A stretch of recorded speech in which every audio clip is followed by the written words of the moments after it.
Today I wanted to talk a little bit about D&D, specifically D&D, but TTRPGs in general, because it's very tied into it, in 2026. And this was kind of triggered by, it was fully triggered by Todd Kenreck doing the State of Dungeons & Dragons stream 3 days ago. Really interesting. He has a lot more insight into the industry than I do, since he's worked in it for a very long time and knows a lot of the big players with this thing.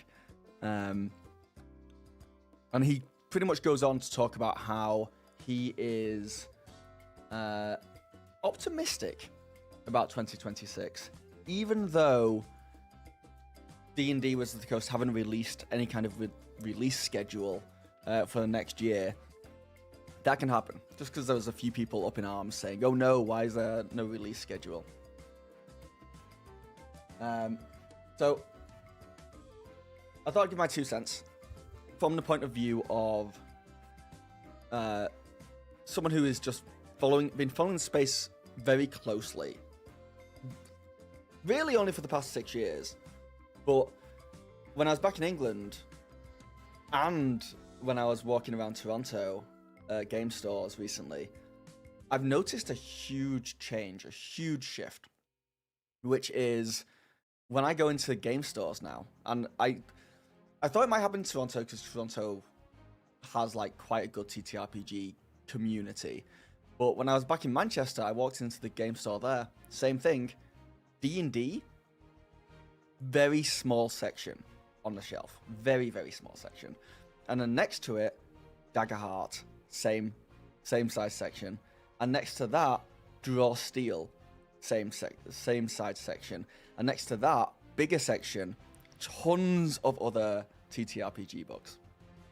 And it's just so interesting to me because I've not seen that before. Normally it's like the big shelf is D&D, and then one small section is other TTRPGs. And it's, I don't want to say scary for D&D, because I don't want to be like that, D&D is dying thing. I don't think it is. I think it's going to be fine. I think it's going to take a hit profits-wise, which we know they care about. But negative side for D&D aside, the positives for the TTRPG space in general is huge. So I'm really excited to see where it goes. So yeah, today I just thought I'd talk about that and give you my predictions for 2026, because there's a few interesting things here. And here, let me just get them up actually. It's not just D&D, it's Daggerheart, it's Draw Steel, it's DC 20 predictions, as well as Critical Role predictions, and predictions for like YouTube as well. It should be interesting. I've probably gonna get proved wrong in a lot of these, but I think it's definitely fun to talk about. Plus, I could be right. What's going to be the impact of Stranger Things in D&D audience next couple of months? Hope to see more youngsters coming in. Yeah, I think we can get on to predictions straight away. I don't think Stranger Things... When did Stranger Things Season 4 come out? Hold on.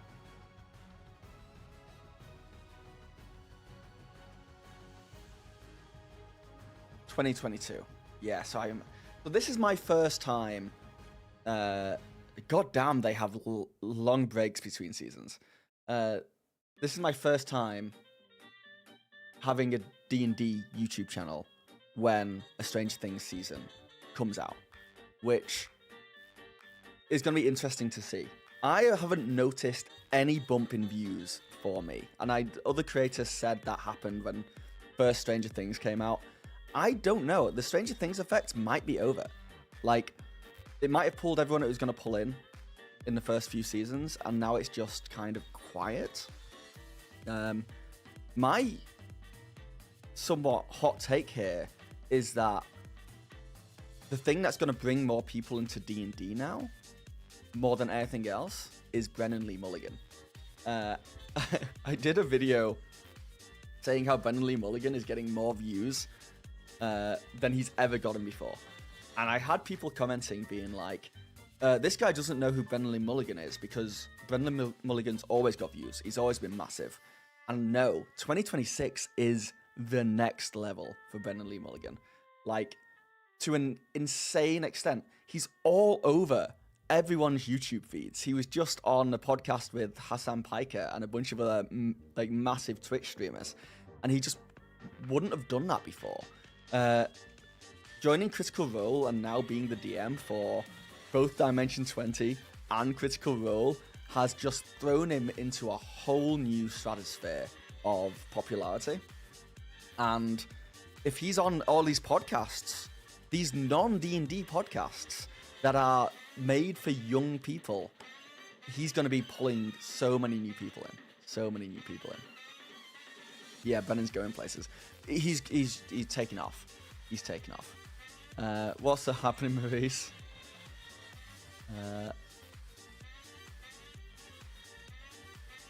What's going to be the impact of strength? Yeah, I already read that.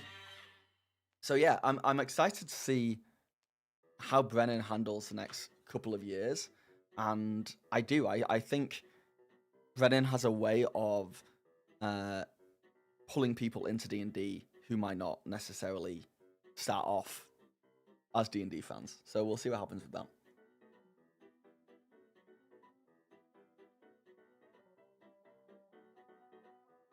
You've had contact with some people and friends who played D&D and RPG in general for about 4 years, but what really got me excited to play was watching Vox Machina and Mighty Nine. That as well. Yeah, that's definitely been a trend for me as well. I'm not doing it now, but for a chunk of time I was playing D&D in Exandria, the Critical Role world, and it was fun for me as a DM, but it was so nice to say to new players, like, watch Vox Machina, because this is the world we're playing in, right? Or go watch Critical Role, even. But as a DM, it was really good, because I could, like, I was using Call of the Netherdeep, which is a Critical Role D&D book, adventure book, and I was using the Wildmount setting book, and I would read about a place in those books, and then I could go to an episode in Critical Role and see Matthew Mercer describing it and the players playing around in that world. Then I could go, like, watch Vox Machina, and I would go to that place. Like, they only went to, like, one place that I was shared, but when I went to that place, me and all my players were like, oh my god, we're there right now. And that is such a... I feel like that's what D&D has been chasing. Like, Wizards of the Coast have been chasing that. They want to make the movies and have the games and have all that thing, but there's such a disconnect, right? Like, they've not managed it. Like, Baldur's Gate 3 and the D&D movie do not feel like the same world at all. Not in the same way that two Star Wars movies feel like they're in the same universe. So maybe they'll figure that out. Maybe not. Did I see the last meal YouTube? I've not, but I saw the thumbnail. Yeah, Brendan Lee Mulligan's in everything. It's crazy.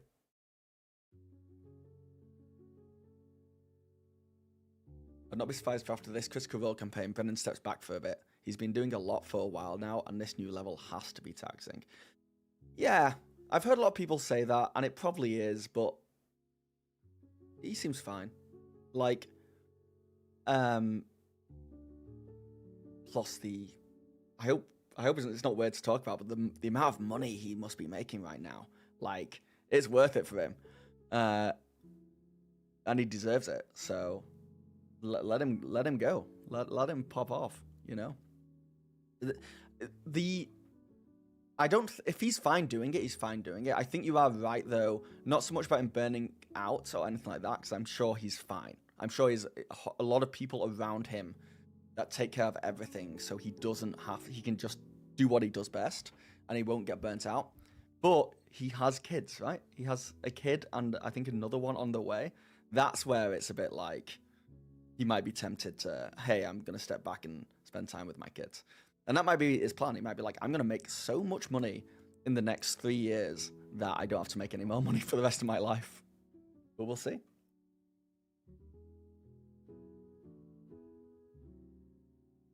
Any big movies that have TTRPGs coming out this year? What do you mean? I know. I think it's. Is it Microsoft coming out with that Exodus game? There's a new video game coming out that Wizards of the Coast are making a TTRPG to coincide with it, and it's going to be very D&D coded, I think. So we'll see.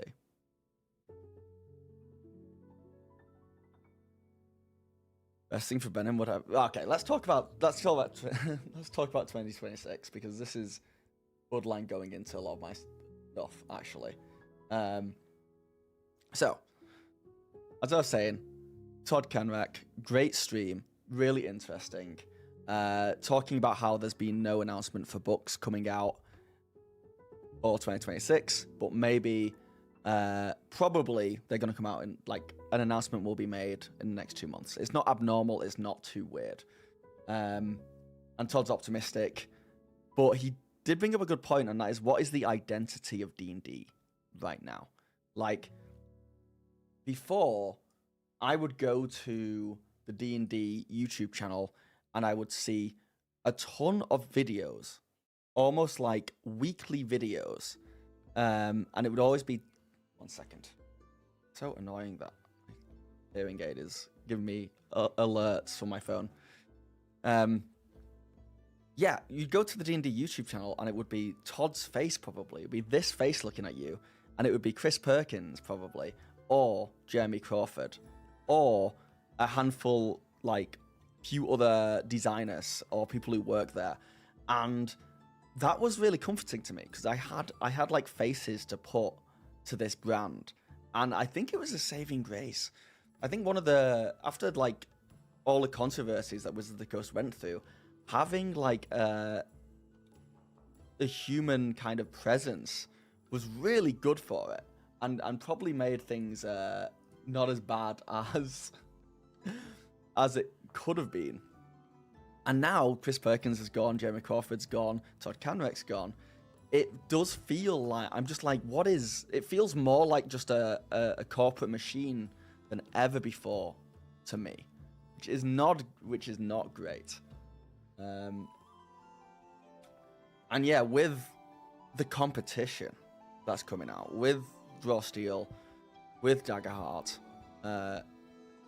with like retail space in these game stores, like getting smaller and smaller for D&D itself, I don't know. I'm very excited, and I say that from a point of view of like, I still love D&D, you know.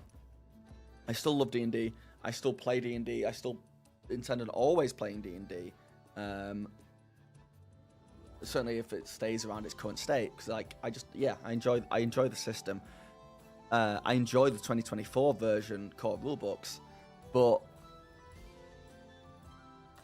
I think it's worth kind of calling them out and saying like it's not looking good for D&D, because it means that one of two things could happen. Well, three things could happen.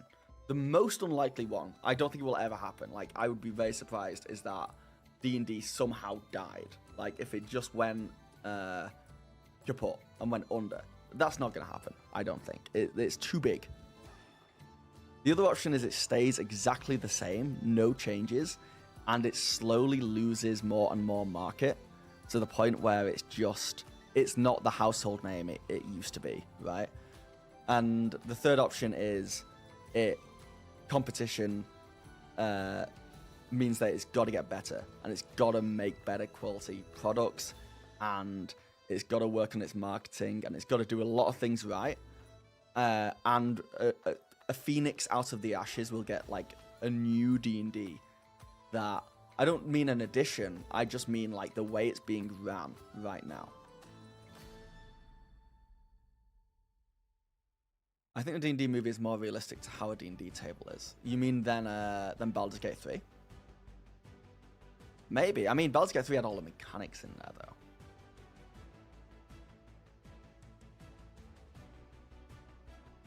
Now I'm in 2 campaigns on BG3 Co-op and solo, and just got the new 2024 books with a group I found on Reddit to play next month. Nice, nice, nice. This could roll in Stranger Things really humanize D&D as a whole. Yeah. It really, like, really feels now that D&D is just a corporate machine. Just cogs whirring around. What is going on with my hair? I apologize for that. Right, is that a new mic? No, this is my standard normal microphone.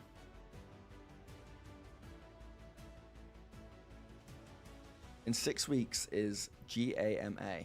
Roll for combat, by the way. Hello. What's GAMA? Sorry. I'm very naive. And they will have to announce their products for the year to the retailer. So, thank you, Roll for combat. It's nice to have an expert in the chat. Yeah. Okay, we'll see. Yeah. I'm sure they've got some big things planned. We'll see. But I don't know how you feel, but I have not been impressed with 2025 products so far. I loved the core rulebooks, and technically the Monster Manual came out in February, but I think every other book that's come out, apart from the starter set, which I've not played, but I've heard good things about. But I got Dragon Delves, was not happy with Dragon Delves. I was going to buy the Faerun books, and I was flicking through them, and I'm like, this is not for me. This is not what I want at all. I was kind of annoyed that they put them into 2 books. It was obviously a cash grab to me. And then I was very excited about a new Artificer, and to get like some kind of book that I could really dig deep into the Artificer with. And what they released turned out to just be kind of a glorified expansion to a book that came out years ago in like an old edition, technically, or like the last edition. So it's been a really weird year. I think they were putting a lot of hope on the Faerun books to pop off. And I don't know how they did sales-wise, but for me, and the overall, when I'm talking to other people, they were lackluster. Which is a pity, because a lot of the player options in there do look cool. Like, a lot of the player option stuff, like the subclasses and everything, I think are cool additions. But this was the first time I've ever looked at a book and thought, you know what? If I want it, I will just get like the D&D Beyond version. Like, if I just want the individual materials in there, which is extra annoying because they got rid of a la carte stuff on there. The Stranger Things starter kit, yeah, I guess. I almost don't count those kind of franchise things, you know, like the Rick and Morty one and stuff, as like core D&D. But I don't know, did anyone play the Stranger Things box set? Was that any good? They're basically going all in digital, and they're trying to make lots of small products instead of larger products. Yeah. Silence, what's up? Claim. Also, if you're confused by the chat, I am streaming on both Twitch and YouTube right now. And does this work? Yeah, that works. So that's the chat. It just kind of makes my whole thing look way worse. It's awesome in quality. Okay, that's good to know. That's good to know. Those recent releases with the Astarion one and the Netheril one and whatever were so underwhelming. Those were like the actual DLC ones, right?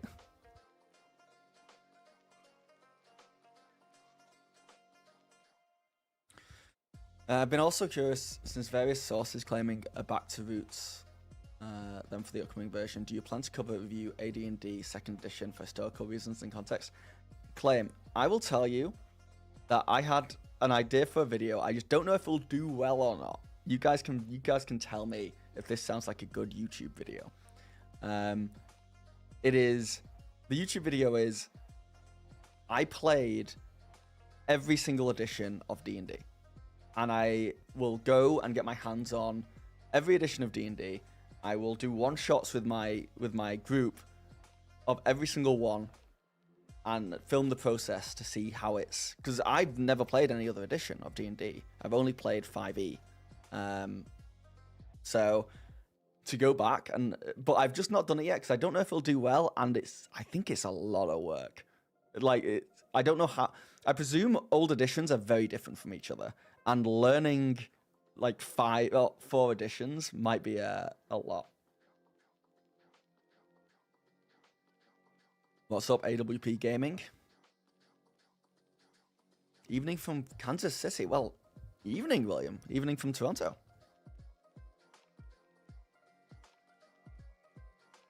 Oh my god, you've only played 5e, you poor man. The old edition's so much better. Yeah, I've just not... they're not the easiest thing to, A, get my hands on, and B, get other people interested in it. No, my actual TTRPG journey, I was so casual until I got into DMing, which was like 6 years ago. I like, in the grand scheme of things, I've only really been into D&D properly the way I am now for like 6 years. And which led to like me making this channel once I like got that bug, and then I just spent so much time just trying to get better at DMing D&D and more comfortable with that.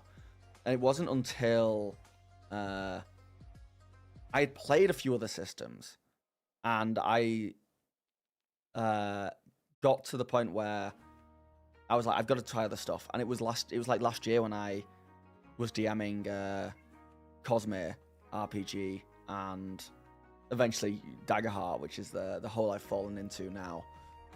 I've never played or DM'd a sci-fi TTRPG, which is a true crime, because I love sci-fi and I would love to play a cyberpunk or a mothership or something like that. So that's kind of my New Year's resolution this year, is to get my hands on a few more games and play them.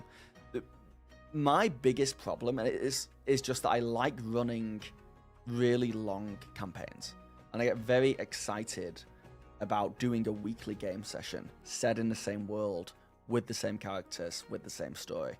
So I just lock in and I'll just do a campaign for like a year and a half, 2 years, and then after that I'm like, okay, another campaign, and I'll do that, and before I know it, you know, it's been a decade. Star Wars RPG, I would love to as well. Yeah. I'm presuming most people in chat are DMs, right? One of my biggest issues is also that I just don't know that many other DMs. So it's like, if I want to play a different system, I have to run it, fundamentally. And that would be a YouTube video I'd make as well if I thought it would do well. We'll see. It might do in the future, since more people are branching out into other TTRPGs now, but I would love to do like a... What would be the most insane video? I played every TTRPG ever. And I'll just get like hundreds of TTRPGs and play them all. Phil in a Star Trek uniform, imagine. I can post some images. Have I done that? Did I do? I feel like I posted them somewhere. But yeah, I've done Star Trek for Halloween at least twice. It's my favorite Halloween costume because I do think I look good in a Starfleet uniform, and also it's really easy. It's just like the one I've got is just like pants and a jumper and some black boots, and you're good to go.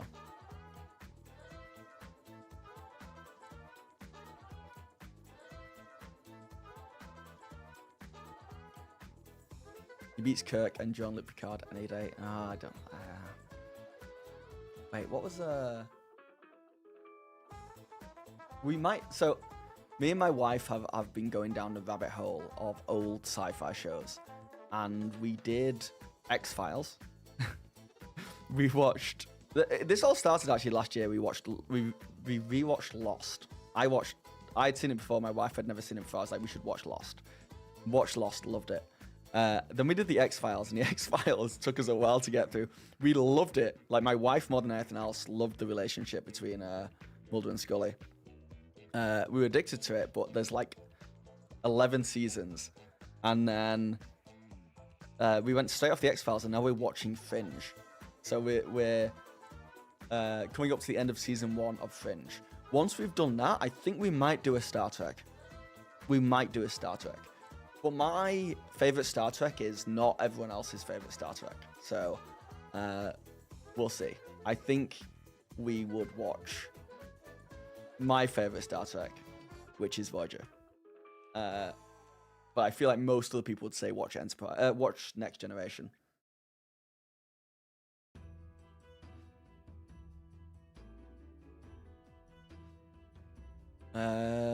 Thank you, Whiskey Jack.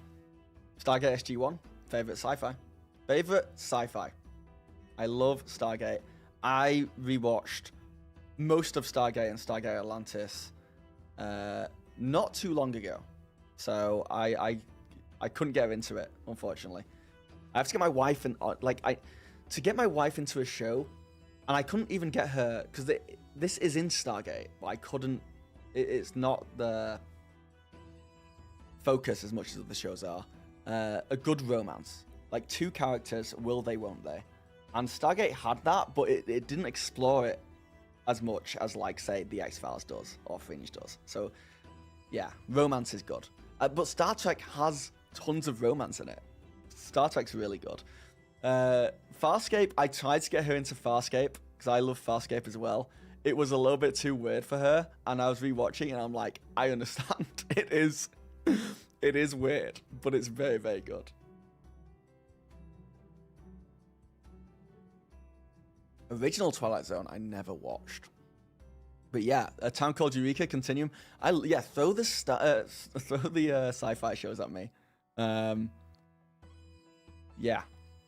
Continuum is an added benefit because that was filmed here in Canada. Well, a lot of these shows are. But if you get a show that's filmed in Toronto, like Fringe is filmed in Toronto, where we live. And I didn't know until we were rewatching it, and I was like, I know this street. I know that coffee shop. Any Battlestar Galactica fans in chat? Chat, can we get some oh god, what's the phrase from Battlestar Galactica? So say we all, is that it? Never watched the original Battlestar, but big fan of the new one. I think I could get her into Battlestar.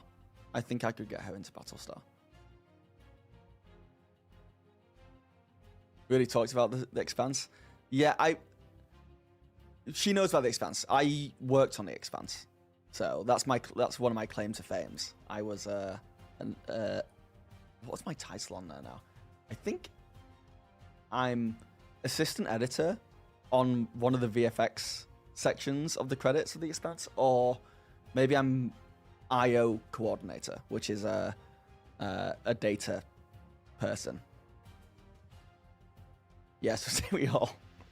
Frack, yeah, frack.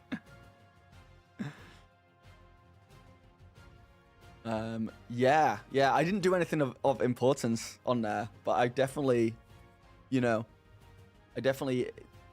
did some stuff. That was my first show, because I used to work in VFX, and I was in the VFX industry for 5 years before this, and visual effects. And when before I started that career, I had just moved to Canada from England, and it was, I didn't have a job. I came over, no job. I had worked in broadcast TV back in England, which is like working kind of like a newsroom situation. Not the same thing as like actual production of stuff. And came over, no job. I worked in retail for like 6 months. Hated it because I was like I was in my late 20s at this point, and I was working with a bunch of 16-year-olds because it was like a complete entry-level job that paid nothing, but I needed it. Did that for 6 months. Hated my life. Almost got to the level where I was going to be like, I've got to move back to England. I can't stay here. I'm running out of money. And I got very lucky with another TV job, which I was only there for like a month, because then this VFX industry opportunity came up and they hired me on. And one of the things they were talking about, they were like, we work on The Expanse. Do you know what that is? And I was like, I love The Expanse. I think it'd been on like 2 seasons by that point. I was like, I love The Expanse. And they were like, oh, cool. And I guess like a lot of other people I were talking to just weren't into these shows that they would be working on. It just gave me the leg up, I think. Didn't get anything much out of it. Like I said, I think I got credit in a few episodes, not all of them. And they gave me a Expanse luggage bag, a carry-on suitcase, which was really cool, decorated really cool. It has since fallen apart, unfortunately, but it was really cool. And then I got to go to the premiere of the final season and watch the first 2 episodes of the final season, which was really, really cool. And I was in the room with all the cast. Like, it was a bar situation, so all the cast were there. They were talking to everyone, but I was too shy to go and approach anyone. So I just had drinks in the corner. But I did end up speaking to the guy who plays Amos, the big guy in that show, which was fun, and he was really cool. But yeah, I always kick myself. Like, why don't I just go up and say hi? Go and introduce myself. Red Dwarf, yeah. I think we'll see how dated Red Dwarf is at this point, because that's the 80s, I want to say.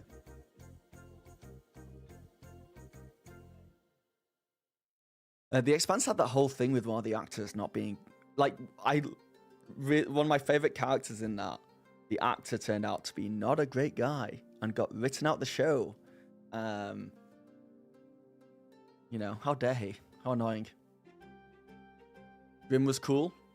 Oh yeah, there's so many. Yeah, we sci-fi supernatural stuff. Big fan. Genre TV. Okay, the OK's GM.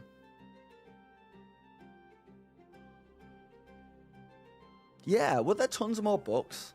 I don't actually know the book side of things. Your closest claim to fame is that you met most of the cast of Darkness Rising at Gen Con. I don't know what Darkness Rising is, but very cool. I never heard about the actor stuff behind the scenes, damn. Yeah, because I think go back into my memory, the pilot isn't in the final season because he got accused of things, fundamentally, of being a naughty boy. Okay, so back into my predictions for TTRPGs in 2026. I don't think this is going to be a good year for D&D players, as far as I don't think we're going to get anything good out of D&D. Like, they're welcome to prove me wrong. I think what D&D is going to do, I think they have 2 big plans. I think the first one is to save big releases until 2027 to coincide with the video game coming out, because they've got the new Warlock video game. Because I think they saw when Baldur's Gate 3 came out, they were like, we've got to capitalize on that. So now they're gonna plan around this game, hoping it's gonna be a hit. And I think we're gonna hear about the TV show they're working on, but that won't be coming out for like probably 2 or 3 more years, unfortunately. But I also think that D&D as a brand, I don't think Wizards of the Coast cares about it as much anymore. Like, as a game, it doesn't care about it. It cares about it as a franchise. So I think what we're going to start seeing is it almost moving away more from the game.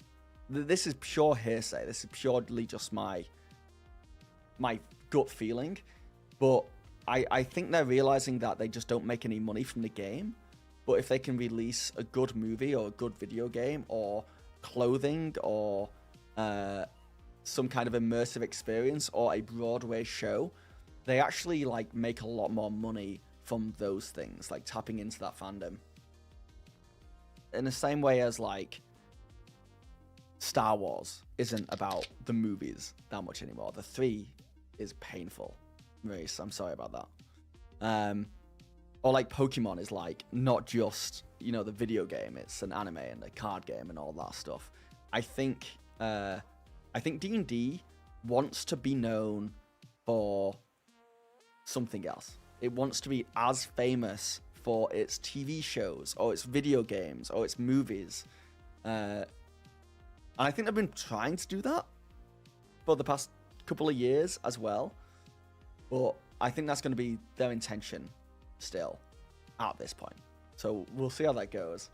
But I do think 2026 is going to be quiet. I also wonder if they're just doing a reset. They're just like, okay, people weren't happy with us 2023. People were mad at us 2024. People were disappointed in us 2025. We just fired a bunch of people. We just lost some of our biggest talent to our rivals. Let's lay low. Let's just be quiet for a little bit. They'll forget about us, and then we can come back in 2027 swinging. And this man, your opinion is that they need to lean into Eberron? Yeah, that would be cool. And they had a perfect chance to do that with their new Artificer stuff. I won't be surprised if they're working on a 6th edition. Either that or they will shelve the IP. When you say shelve the IP, you mean like it just stops producing stuff? Because I don't think that will happen.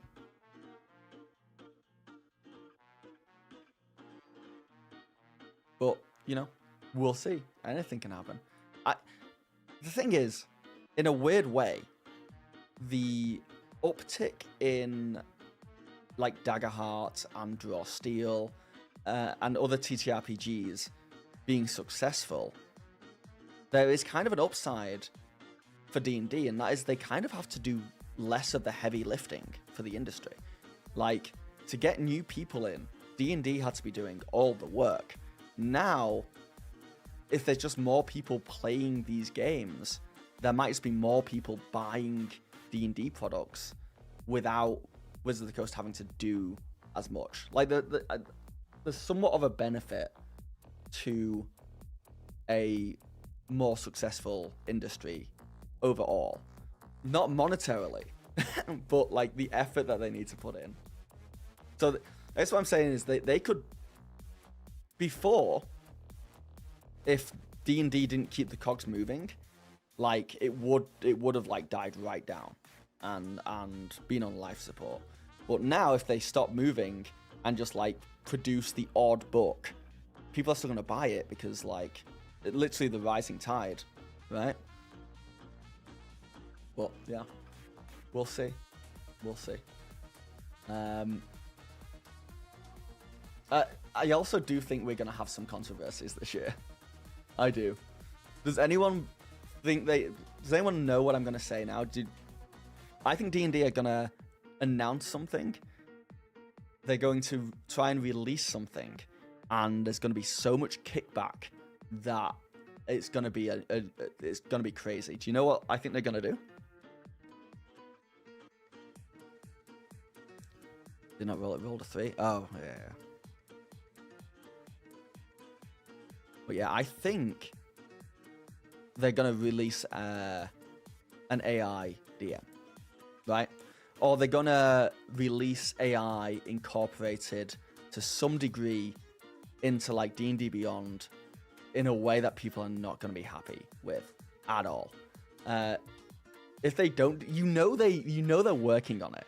100%. And I'm not even like having a go at them for it. I'm not like, it makes sense for them to join this AI bull market because every other company in the world is. The only thing is, I think they're going to be the only people in the TTRPG space doing it, and they're just foolish enough and greedy enough to go through it. I think they'll get eaten alive though. Everyone will dislike that. I think so. But yeah, that's my prediction. I think we're gonna get AI incorporated into D&D in a big way this year, and they'll probably have to roll it back.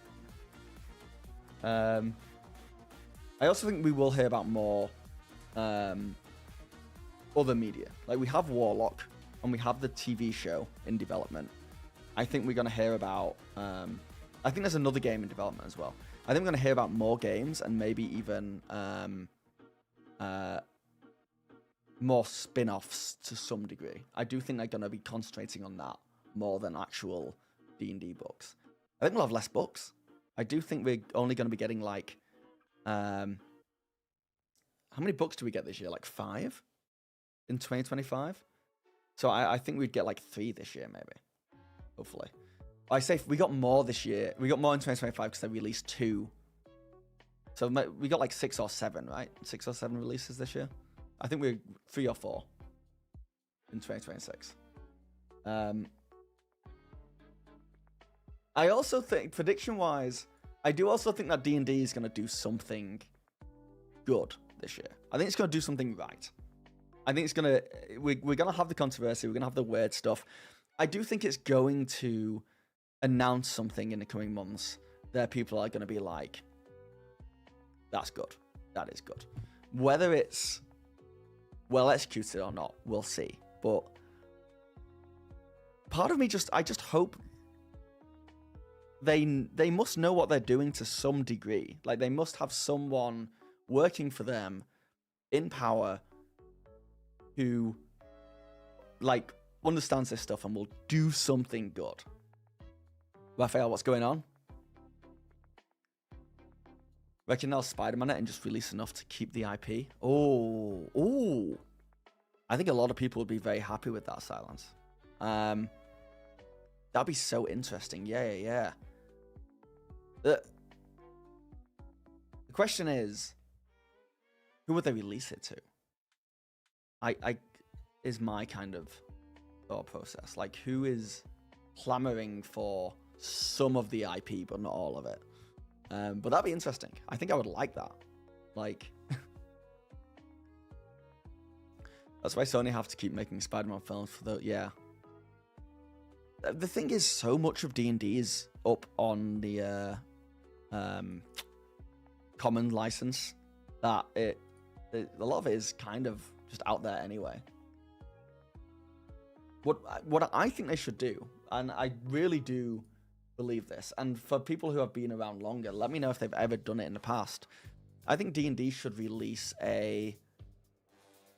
multiple editions. Like, you can have multiple editions of the same game. Like, World of Warcraft has WoW Classic and WoW that they release, and I presume make stuff for. Though I don't fully know how that works. But I can see a world where, and I would like this world as well, where Wizards of the Coast keep going on with 5e, you know, and then they release a D&D Lite version, or D&D 5e Lite. And because one of the biggest issues with D&D is getting new people into it. It's like complex. It's hard. It's a hard thing to get people into it. And if they just released like a version of the game where the rules were simplified to such an extent where you could play with new people really easily, and then if people like it, they might start playing the more complex version. I think that'd be super cool.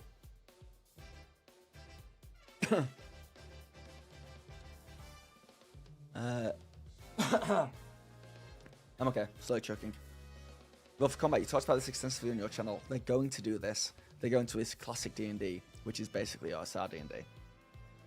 Yeah, because then they can make sales on multiple things at once. And when one kind of does badly, they can pull back on the other ones. It's kind of interesting that they've always been like all our eggs in one basket kind of thing. 5th edition is D&D Light. Okay, well I mean a light edition. I mean a 5th edition light. When I say light, I mean like you don't even have subclasses. You just have classes. And this is not me saying it would be a fun game that I would play. I'm saying this would be really good to bring new people into the game. So you would have your classes, and each class would have a handful of abilities they can do, and it's all set in stone, right? And then you maybe even have modifiers. You just roll to see if you succeed or not, and you just make the game a little bit easier for that. And that way people can just sit down. They don't even create a character. They just they don't have a character sheet. They have a class sheet, right? So it's like, okay, you're the wizard. And the person gets it's like, oh, cool. This is all the stuff a wizard can do. This is all stuff any wizard can do. I don't have to do any thinking. I don't have to create a character. I just have to fill the name in and like create like a character in my head and a backstory in my head. But like all wizards can fireball at this level. All wizards can do this level. And maybe like distances in combat are super simplified as well. And like, yeah. I also used the WoW analogy as I worked at Blizzard and saw how they came to this decision. It's basically the same thing. Yeah. WotC also has a bunch of ex-Blizzard people. Yeah, it does, right? They have a bunch of like ex-video game people at this point in general. Which I think is what caused a lot of fear for a ton of people, because video games are not in a good state. They are very profitable for the people running them, but they are the whole like loot boxes and battle pass scenarios. Like the industry is not better because of it at all. 4th edition re-release. Yeah, the only thing they would have to do is they would have to stay on top of releasing content for those editions if they release multiple at the same time. So they would need to, break off into different teams, and maybe the profit's just not there. Maybe splitting up the audience like that isn't worth it. But I wonder how much work it would be to release like either Vecna in multiple editions. Like you have the book, you're releasing it, and then you make a 5th edition, a 4th edition, a 1st edition, a D&D light edition, like all kind of like separate. I don't know. Now that I'm talking about it, maybe it is just more work than is necessary. Especially now that now there are so many other TTRPGs out there fighting for shelf space. Maybe like niching down, or like concentrating more on the one thing is better for them. But yeah, it's always struck me as something that like, because there's so many other people out there who play old editions of D&D. It's like give them what they want. About classic D&D, you learn to play the game with the red box basic D&D from the 80s. How was that? So this is what I'm thinking of doing for a video. Getting my hands on a PDF version of that and learning classic D&D.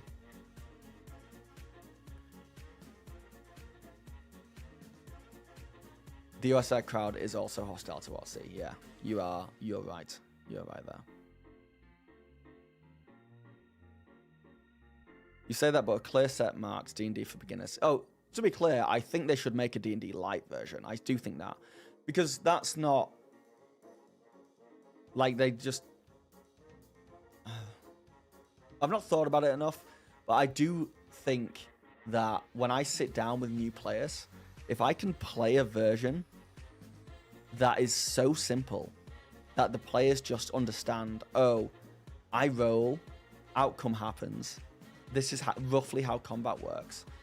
Like 99% of the time, those players who play the light version will come back to learn the more complex one. It would just be a stepping stone kind of thing. And there may be people out there who just prefer the light version and only ever play the light version. But yeah, I don't know. But I feel like it would be easier to... They've got the 5th edition. It would be easier to simplify it down at this point to its like absolute core mechanics, and then release a live version. D&D Light already exists. It's called Shadow Dark. I've not played Shadow Dark. How rules light is it?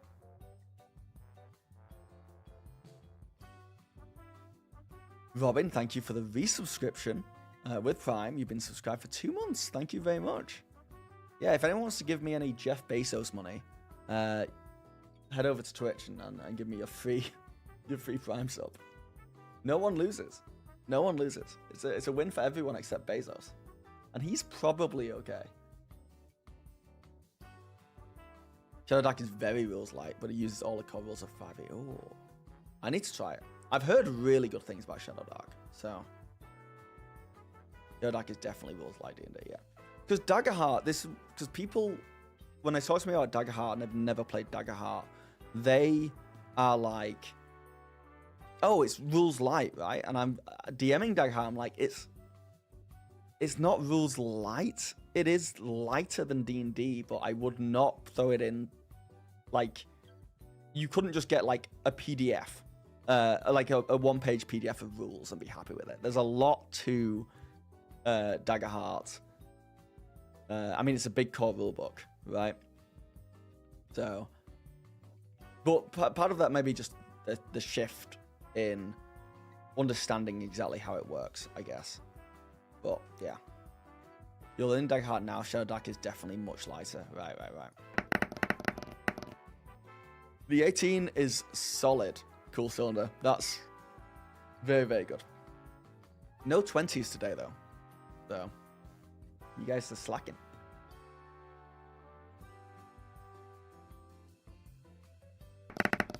What's up? The 7. Hard luck, King. That D20 is evil. That D20 is fair. These are just the odds we live in. 13. Every time someone rolls, there's a 1 in 20 chance you get a 20. It's not rocket math. It's just, it is what it is. Kind of crazy you got 2 13s in a row, though. Keep that streak going, for sure.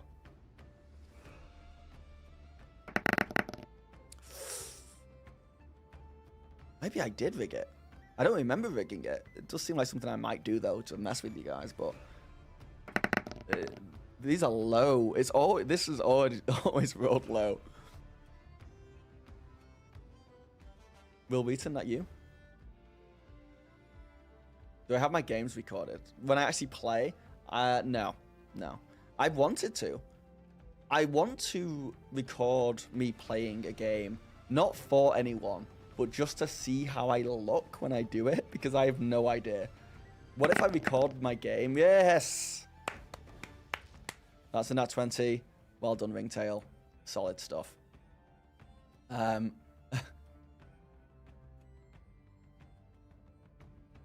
No, what if I like, in my mind, I'm like putting on a really cool voice, and then I watch it back and I'm like, meh, meh, meh, meh, meh. I'm like, oh God, I can't. That's terrible. I have no idea. You know, how you think you seem and how you actually are 2 very different things. I learned that when I started YouTube. And I had to edit myself.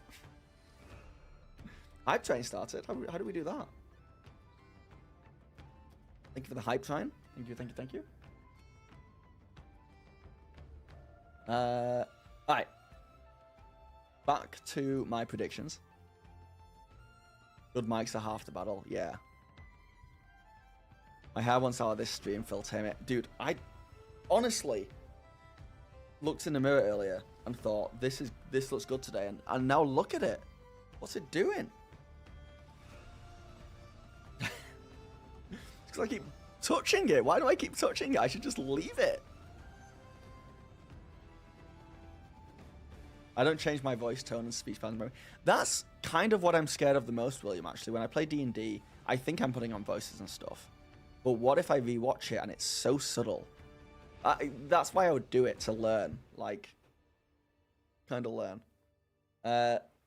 You guys want to know why my hair gets wild when I do this? It's such a weird niche thing. It's because the camera flips I'm just swearing at you guys now. The camera flips it. So in my mind, I look at myself. I'm looking at myself right now, and I can see my hair is going this way. It's not going this way. See what I mean? It's going this way. but my immediate thought is it's going this way. It's weird. So I move my hand over here to push it more to the side, and what I actually do is push it back the other way, and it does that. Anyway, that's the answer to that question no one asked. And that's why my hair's trying to escape. Voices are easy, just do bad impressions. Yeah, I have gotten into the frame of mind now where when I need to do a voice, I just do it. I just do it. That's kind of been that's my best advice for D&D is just do it, you know? Because I used to, because I'm not good at voices, I can't do accents, can't do anything. And I would avoid doing voices for the longest time. And I was kind of easing into it. But now, I don't think about the voice. It's not like I plan it. It's not like I create an NPC and think about the voice. I just do whatever feels right in the moment and stick to it. And it's been good. The danger is like something accidentally racist or something comes out. But it's not happened yet. So it's all good. Roy, your voice is the perfect voice for all NPCs. Wait, are you not doing an accent now? Get out of here. No. I've done my American accent for you guys before. Water. That's water in American. Water. Water. You say D instead of the T there. Little water. Tom Holland over here. I could be Spider-Man. Panda, just preparing your first ever D&D game and stumbled on my videos. They've been great. Thank you. Well, good luck. Not that you'll need it. You'll have fun, I'm sure. But you did pick up Canadian accent. I have not picked up Canadian accent. Yeah, don't worry about it too much. Just playing a game with friends. Yeah. When I play D&D, it's almost it's a boon that as a DM, you're doing so much stuff. Like, you're like making sure everyone's having fun. You're checking your notes. You make sure the story's good. In combat, you're like dealing with 100 things at once that you almost don't have time to be self-conscious. The way I play anyway. I just don't have time because it's just chaos. And that's kind of how I got over my insecurities when playing D&D. It's like, there's too much stuff going on. I just got to do it. Do the voice. Just do the thing. Just try the thing. Improvise the next scene. What should I do? Doesn't matter. I'm doing it now. You're on a moving train. Let's go. I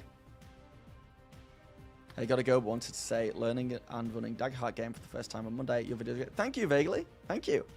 Yeah. I hope you have fun. Lots of NPCs have the same voice too. All old ladies are the same. Yeah. I have like goblin voice, butch man voice. I have posh smarmy guy. I have everyday Joe. My favorite, the one I go to the most, I don't know what it says about me, but it is like posh noble jerk is the one I slip into the most. Does that mean that's what I am, do you think? I hope not. Anyway, let's finish off these predictions, shall we? So, I actually only got three more predictions for 2026 in this space. The first one is, I think there's going to be a new actual play that's going to rise up out of nowhere, like it doesn't exist right now, and it's going to hit 1 million subs on YouTube, and it's going to rival Critical Role and Dimension 20 and Legends of Avantris now. But I don't think it's going to be D&D. I think it's going to be a different system, and I think that's going to be insane. But I think that's what's going to happen. It's going to be a new actual play TTRPG show, and it won't be. I think it would probably be Daggerheart if I was to put money on it, but I don't know about that. So we'll see if that happens. That's a gamble. That's a big one, but I have a feeling. My other one is we're gonna have a new Brennan Lee Mulligan. What Brennan Lee Mulligan was 3 years ago, 4 years ago, 5 years ago, we're gonna have a new one pop up. You know, that kind of the holy trinity of the biggest like D&D DMs in the world of like Matt Mercer and Brendan Lee Mulligan. I've not seen a Bria Iyengar DM for a while on big stuff, but she's still up there, and I would say Deborah Ann Wall is up there now as well. We're gonna have someone new come up, and I think it's going to be what's his name? It's George Primavera. George Primavera. Have you guys heard of him? Yeah, George Primavera. I think he's going to explode this year as a DM, and his energy is very similar to Brennan's, and he's already done stuff with Critical Role, and he does a lot of stuff for Smosh. I think they've just started a new show where he's DMing. I think he's gonna absolutely explode. Like, he's gonna be in all my videos about DMing over the next in like 6 months' time. Dungeon Daddies is a weird one, right? For me, from my viewing, I'm such a YouTube boy that Dungeons and Daddies never really made it fully onto my radar. I've listened to it. I like a visual component. And have they ever done any visual things? Like, they're on YouTube, but they just don't. I don't think they prioritize YouTube. I don't think they need to, right? But yeah, they posted 2 weeks ago. But like Dungeons and Daddies, not another D&D podcast, Worlds Beyond, they're all fantastic, but their model is more like podcast or behind a paywall situation, which I don't think that's going to be the case. I think it's going to be a new actual player that's just going to explode. George is in Dungeons and Daddies? As one of the daddies?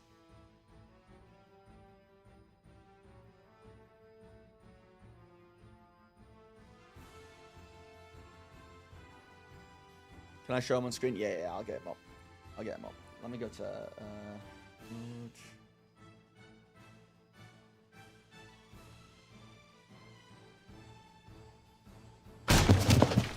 I'm Anthony Padilla, and today I'm sitting down with George Primavera,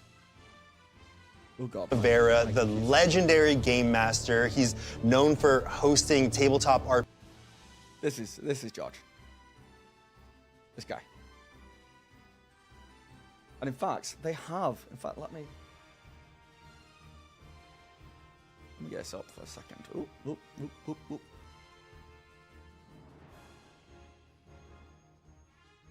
Can't remember what. I think it's called Realms. I think that's what it's called. Realms. E. Ooh.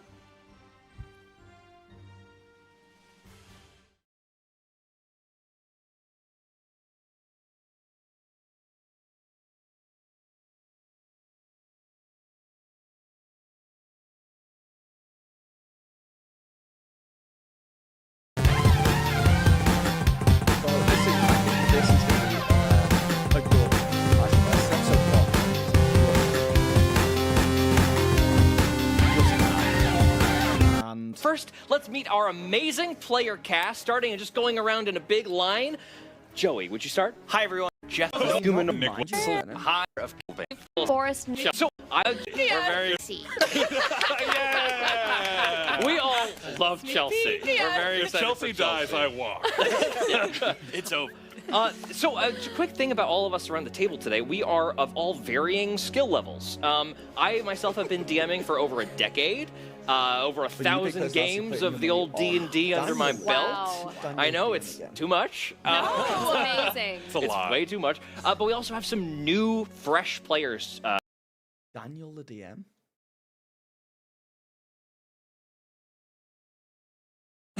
No, he's a Daggerheart dude, right? Is he?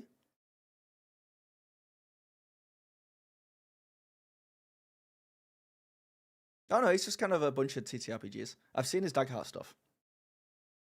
But I feel like he's more in my wheelhouse, right? He's more D&D tuber.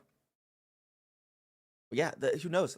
Like, I feel like with Matt Mercer stepping down from his like full-time DMing career now, he's still gonna do stuff for sure, obviously, but there's gonna be a power void there almost that will be filled by someone else for sure. So we'll see what happens. For example, it used to be that I could post like a Bria Iyengar on my thumbnail, or Brennan or Matt in my thumbnails, because they were always making stuff and they always had something coming out. And when they don't have something coming out that they're DMing, views on those people go down a bit. So now I can only really put Brennan in my thumbnails. But we'll see. We'll see what happens. We'll see what happens. And then also in my predictions for for 2026, I had that my YouTube channel would hit 100,000 subscribers on YouTube, which is unlikely because my first year I got 25k, my second year I got 23k, this year I got like 20k subscribers. So following that suit, I'm probably going to end this year on like 90k. So that's, if it's less than that, I'm going to be upset. But I'm trying to materialize 100k by saying I predict I'll hit 100k this year. It's very doable. It is possible. That's what I thought until I posted my latest video today, which was my Deborah Ann Wall interview, which is not doing well, which is a shame because like Deborah and Ed, who I interview, are so good in that. It was me. It's my questions I'm asking. I'm going to try and fix the thumbnail on it. It's not doing badly, but it's not doing well. I'm going to try and change some thumbnails, change some titles over the next few days to see if because it deserves to do better. This is a learning college. Okay, I'm a student, and I'll always be a student. In the YouTube space, I mean, I'm not a student IRL, but I think I just didn't. I forgot who my audience were. They're mostly DMs, and that interview is mostly what I wanted to know, which was like how that crazy actual play that they worked on, Tales of Wood Creek, was made, how much money it cost them, all that stuff, what's going to happen in the future. But really, I should have asked more questions about how to DM. 1 second. Very nice. Yeah, I should have, because I was making a thumbnail and title. I was like, man, I wish I should have just been like, Deb Amble's 3 biggest tips for DMs or something. But no, I had to go and try and make another one. The video was great. I adored Deb as a DM and an actress, so I clicked on the second it popped up my feed. Was it good, Mel? Would you be honest with me? Would you tell me if it wasn't as good as my usual stuff? I only asked that because... And I've not figured out why yet. I think it's because maybe my thumbnail and title is all a bit too, like, shock horror. You know, the game costs this much money, blah, blah, blah. So I need to play with that. But... hold on, let me get my stats up for a second.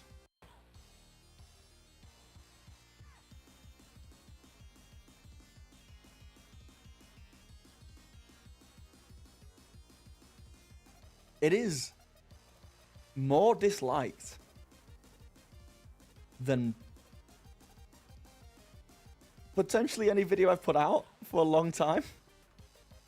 The like to dislike ratio is at 96%, which sounds high, but normally it's 99%, meaning that for every person who dislikes the video, 99 people like it.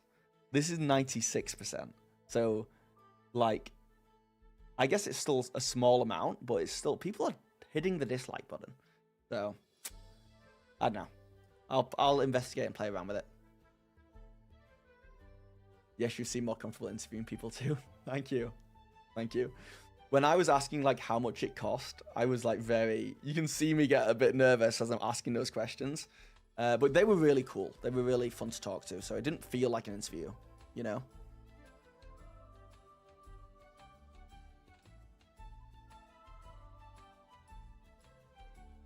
Have I seen Himbo Heart? Oh, you know what? I've seen trailers of it and I've seen clips of it. I've not watched an episode yet.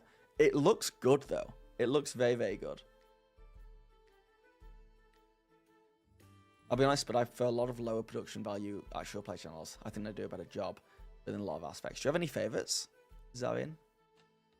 Any you'd recommend?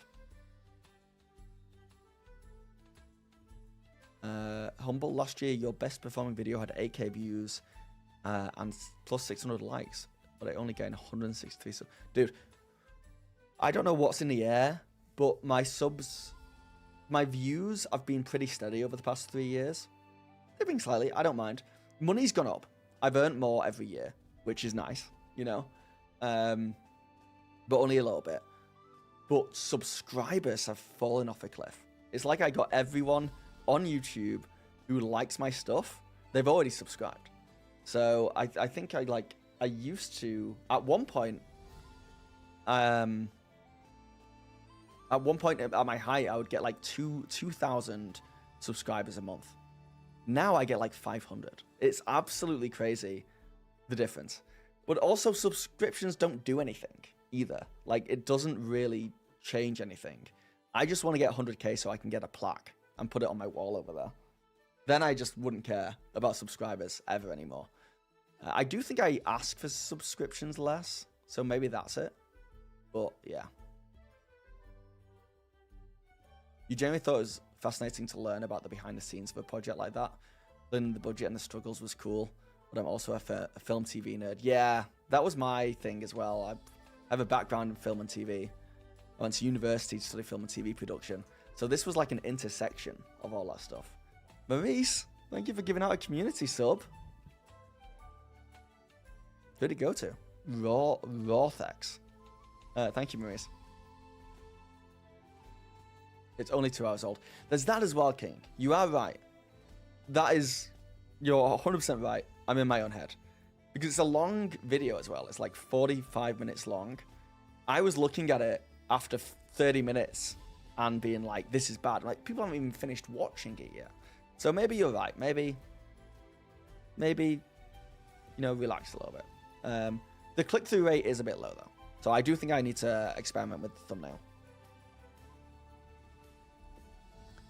What's Himbo Heart? I believe it's an actual play with Luis from Critical Role DMing. Love Ticking Time Bomb. Oh, okay. Oh, so then they're playing a lot of other systems. That's very cool.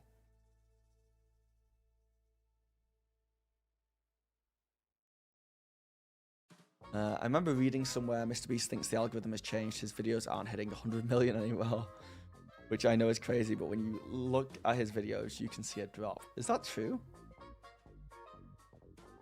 Well, we had that thing last in like September, or just before September, where YouTube changed the ad block situation, and there was like a drop in views.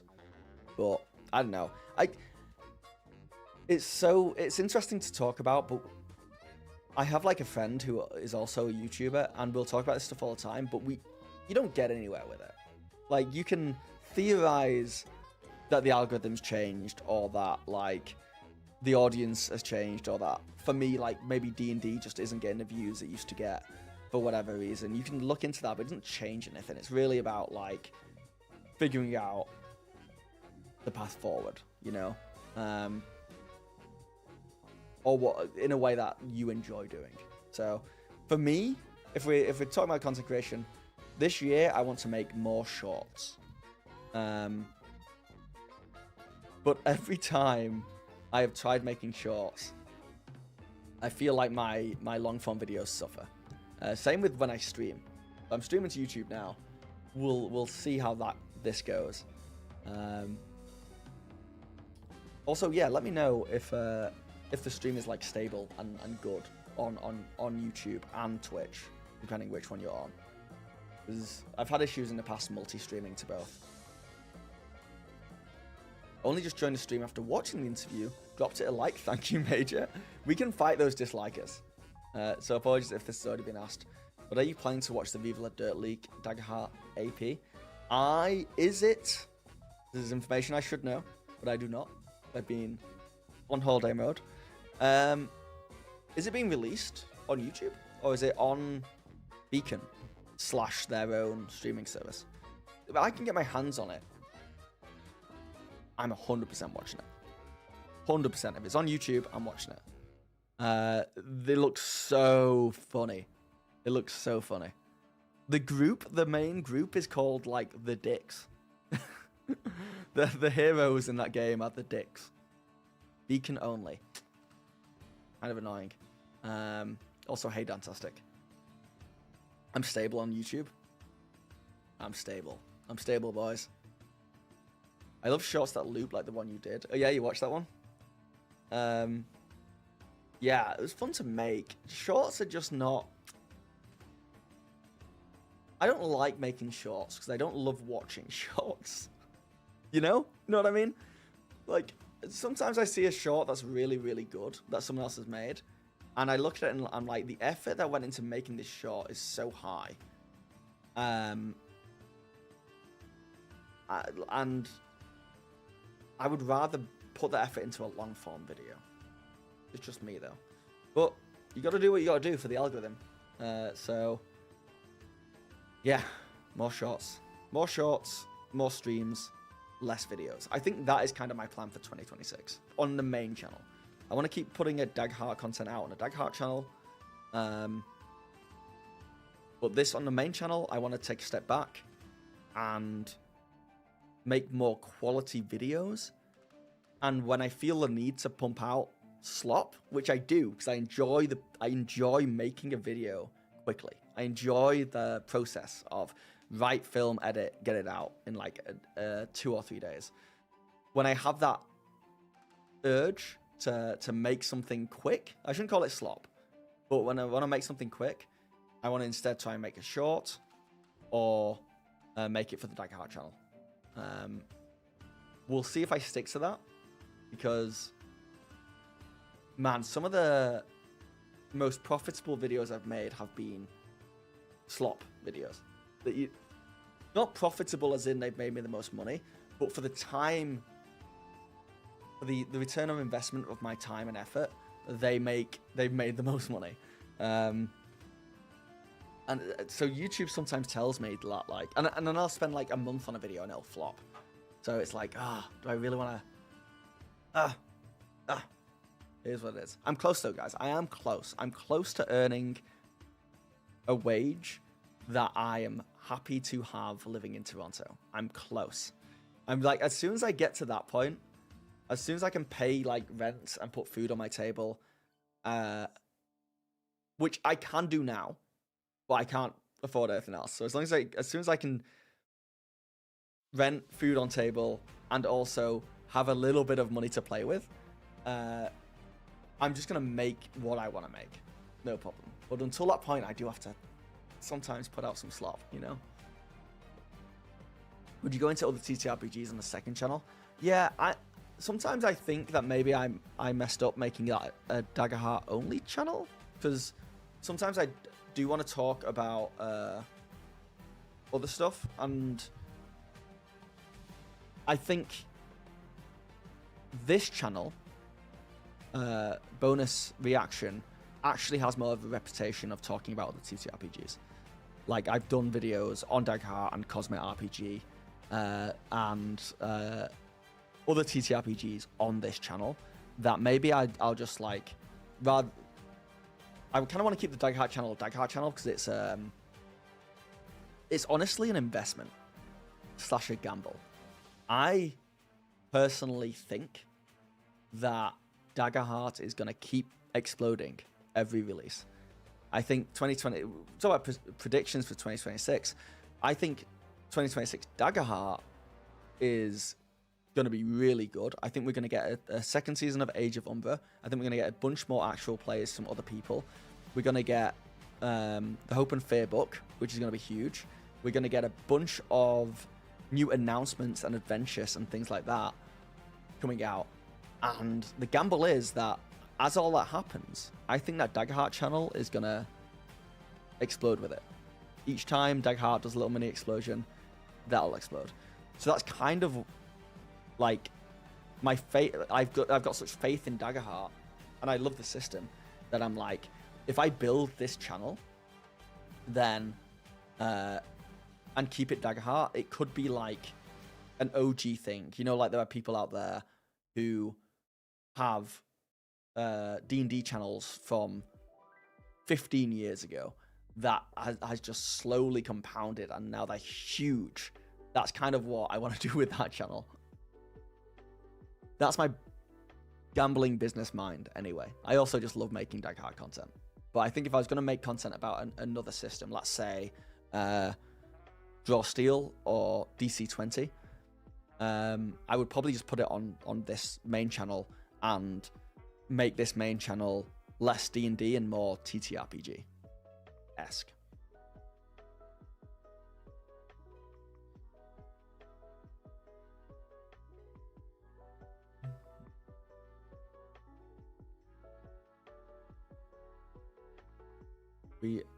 Nice to have like a panel or a guest to talk about what chat likes. Wait, what do you mean by that, Maurice?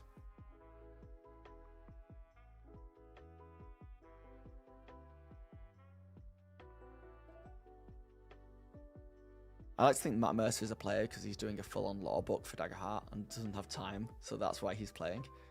I think Matt's just not a DM because he's been a DM professionally in that kind of vibe for 10 years, and he just, yeah.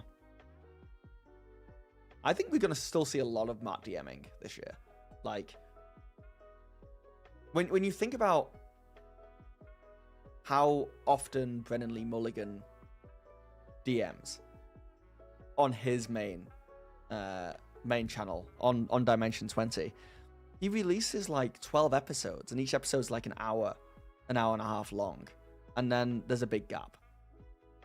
Matt Mercer has been doing it non-stop, and his episodes are like way longer, and he's so much more open to scrutiny from other people as well, because it's free on there. I mean, that's Brennan's job now, so he's feeling it now. But yeah, if I was Matt, I don't know, I would want a break too. So.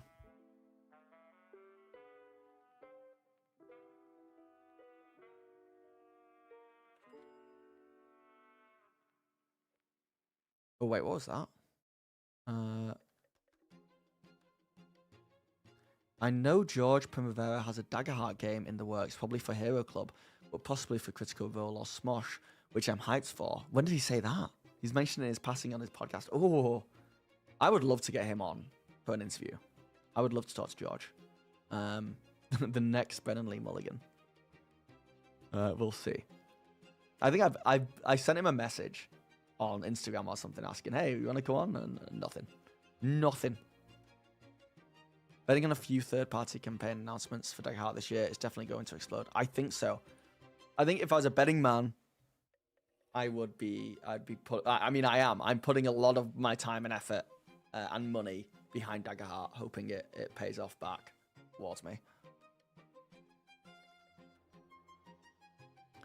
I've seen people do videos like Steel TTRPG's feature for D&D. Oh yeah, like Steel Daggerheart's feature for D&D. Maybe something like that can work for bonus reaction. It bridges the gap between D&D and other TTRPGs. Yeah, I've only seen Ginny D do that successfully. I've seen a bunch of other people try it, and it's not been that successful. But it is a good idea. I just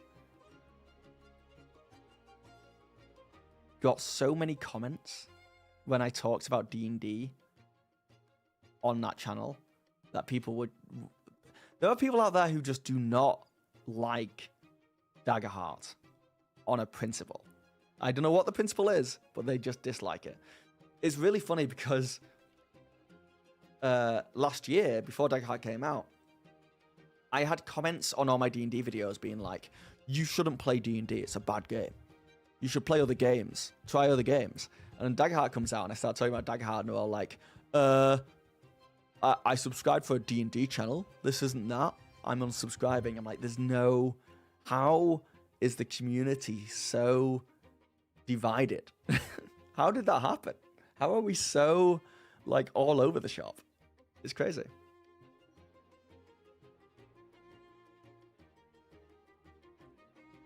There are a ton of great TTRPGs other than D&D.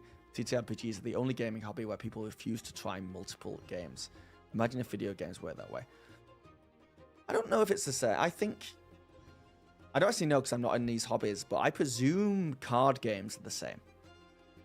Like people who play Magic the Gathering and Pokemon, for example, or Lorcana, or like different card games, people tend to choose one and stick to it.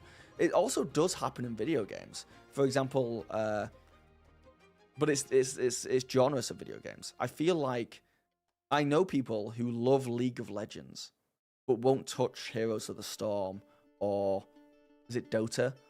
I know people who only play Apex Legends and won't play other Battle Royale games. So it does happen in other stuff as well. It's just a lot harder with D&D because it's a lot harder to get into a new system, and it's even harder to master a new system. And you know, it's like people play it for years. They'll play a campaign for years. So it's like the annoying thing for me when people were like, "You should play different games." I'm like, I get it, but I'm in a campaign, a long-term campaign. So it's like I'm playing, you know, The Last of Us, and I've played 5 hours of The Last of Us, and I'm enjoying the game, and there's still 5 hours left, and then other people are like, you should stop playing that game and you should try Baldur's Gate 3, it's a lot of fun. I'm like, maybe I'll get around to it, but let me finish this game first. That was kind of my issue with that stuff. But saying that, on the other side, now that I am playing other games, I am glad I have done.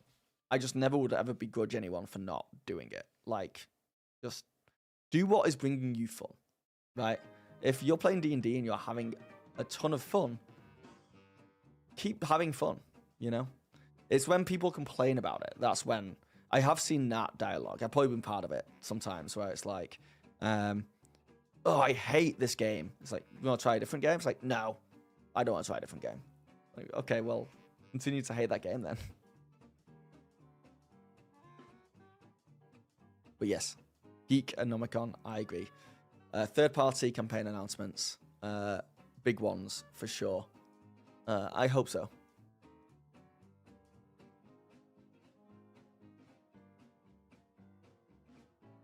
You're about to wrap up a 3-year-old D&D campaign. I'm planning on hopping into your first Daggerheart campaign after a little break, which I'm stoked for. I think you'll like it. I would be interested to hear from other people who have... I didn't mean for this to be a Daggerheart stream, but it fundamentally is now. I'd be interested to hear from people who have played Daggerheart, who have, like, genuinely disliked it, like, would not recommend it. So I've heard from people saying that who have their own game that they're trying to sell.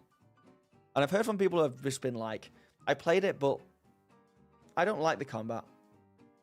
But I've not heard from anyone who's legitimately like, I've played it and I actively think it's a bad game and I don't think anyone should play it. Which is, you know, very telling.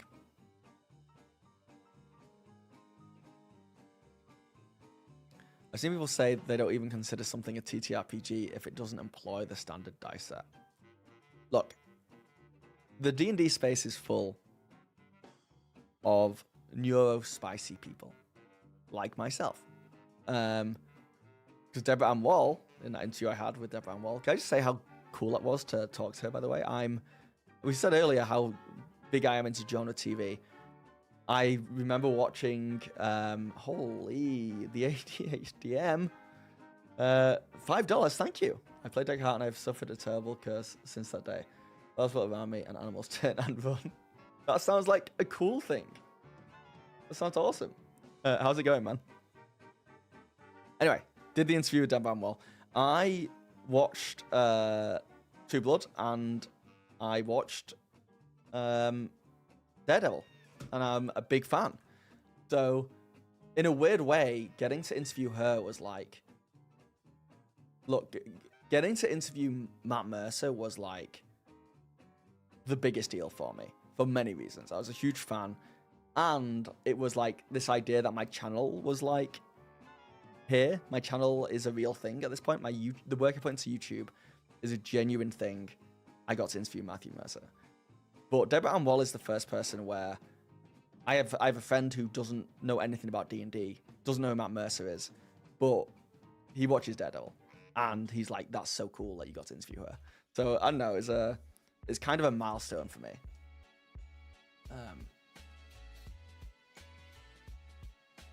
But yeah. ADHDM, did you ever finish that series where you were seeing how many of the monster manual monsters you could beat in a fight? We should revisit that.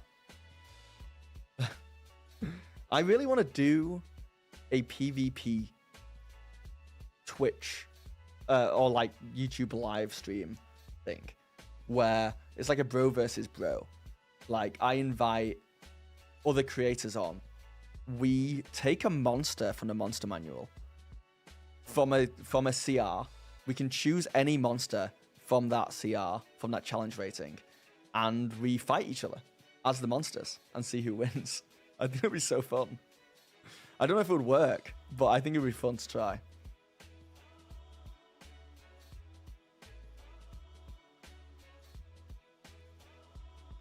The model's corrupted, but I want to take another crack at it. I'm down. I'm down if you wanna pull me in again.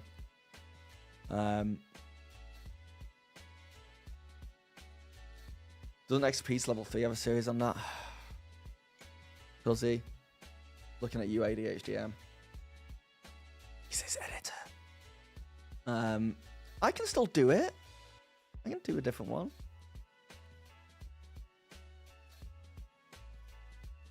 But yeah, as I was saying, lots of neurospicy people who play TTRPGs. And even Deborah Amwell was saying this. She was like, a lot of people were annoyed in the comments at it not being, at this D&D show not being proper D&D. And I'm just like, I get it. And there's a lot of people who are very particular about phrasing and wording.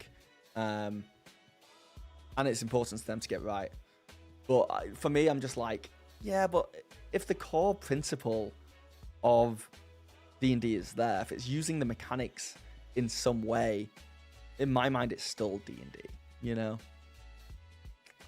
I guess I see the argument from both sides, though. If I invited people around to play D&D and I said, okay, we're not rolling dice, we just make it up, I would get that if they were like, this isn't D&D, you know? But if you're approaching it with good faith and you're kind of taking what D&D is and building on it and changing it into some cool transformative way, I think you can still kind of call it D&D-esque, you know? Yeah, you're in those videos. XP's Level 3 has a video series where he has 2 people control a monster each, and they fight to see who wins. That was my great idea. God damn it. Did they perform well?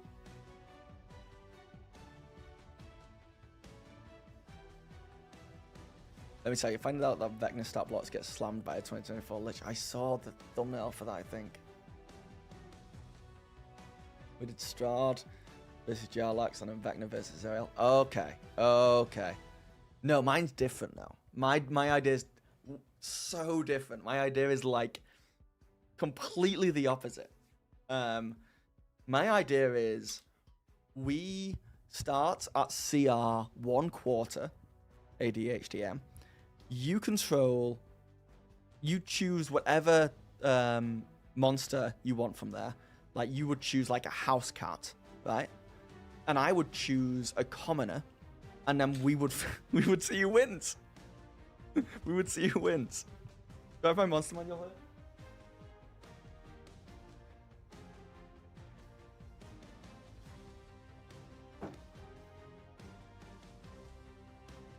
But I feel like we'd need a third person. We want like a referee, fundamentally a DM, who could like rule of cool things.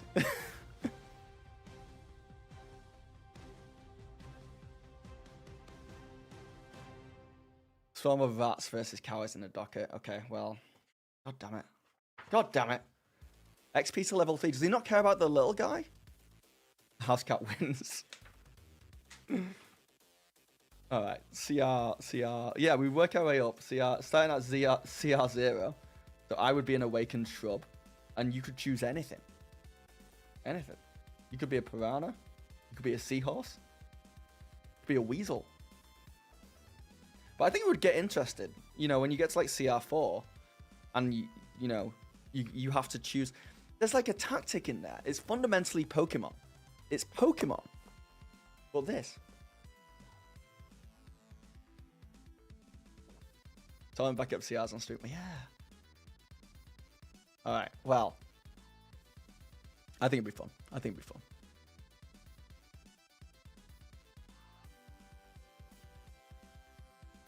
Eco Thunderbolt, how's it going?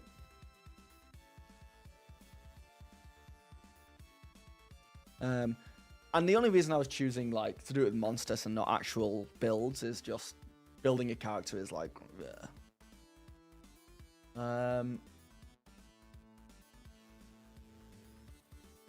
I just got a notification, right? What was that? I missed it. Or am I imagining things? Yeah, my house cozy. I'm a bored man. Just pick a time and place and extremely low. Would you rather do low or high? Or mid? I don't know. We'd have to... I might... If you have time, I might pick your brain to playtest it. I don't know if it'll work.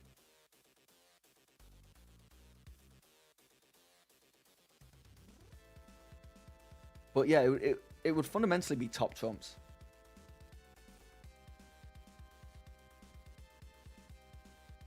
Low's more dramatic. I can imagine how you would edit it as well. Like, this is the most epic fight between two awakened shrubs you've ever seen. And we could totally choose the same monster as well.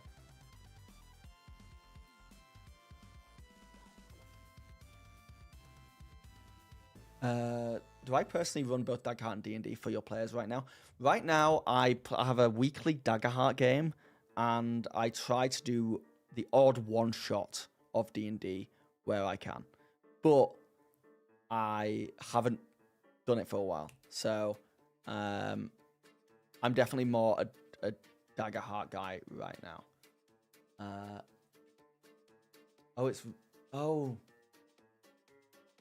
It's not... I'm getting notifications because my YouTube feed is from like 20 minutes ago on the screen over there, so I'm seeing people rolling stuff now and it's not even happening. Roll 1d4096 to see if your shrub is shiny. I do like the idea of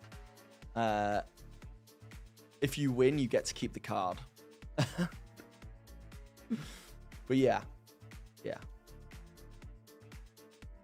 I can totally see. I can totally see a card game with D&D things. I wonder if they've ever tried to do that. That feels like a easy money grab.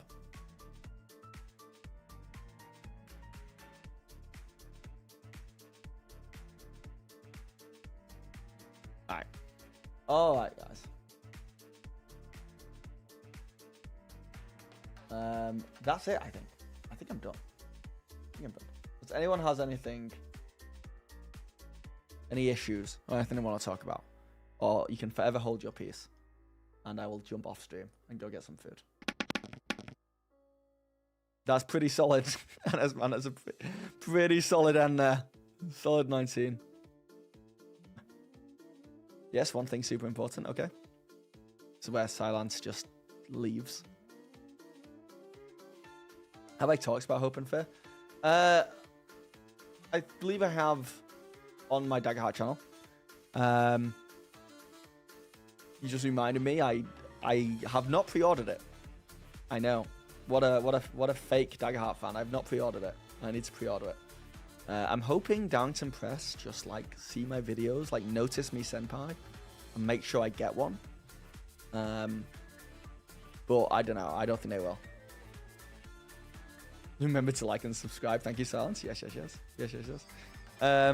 Hope and Fear, I'm very excited about. Oddly enough, I think, if I'm being completely honest, my excitement isn't so much out of getting the book itself and the content. I know it's going to be good. Like, because I just think it's going to be more of the same as the Daggerheart core rulebook. It's going to be more of the same, and then it's a phenomenal core rulebook. So I'm like, I know it's going to be good quality. It's going to be solid. I've played around with a lot of the playtest materials already. I am looking forward to... The biggest thing I'm looking forward to is the adversary and environments. Mostly the environments sections. But I think the main reason I'm so excited about it is because it just shows movement and momentum, you know? Like, it's nice to have something excited for, and I know when it comes out, they're going to build up a really big marketing campaign. We're probably going to get, like I said, that Age of Umber Season 2 around the time it comes out. And I think more people are going to find Daggerheart, and it's just going to get bigger and bigger. And that's kind of why I'm so excited about Hope and Fear. Like, I do want to get my hands on it, but I'm also happy enough to play for another year or two using the core rulebook and making my own material kind of thing. But yeah, it's a good time. It's a fun time to be a TTRPG fan.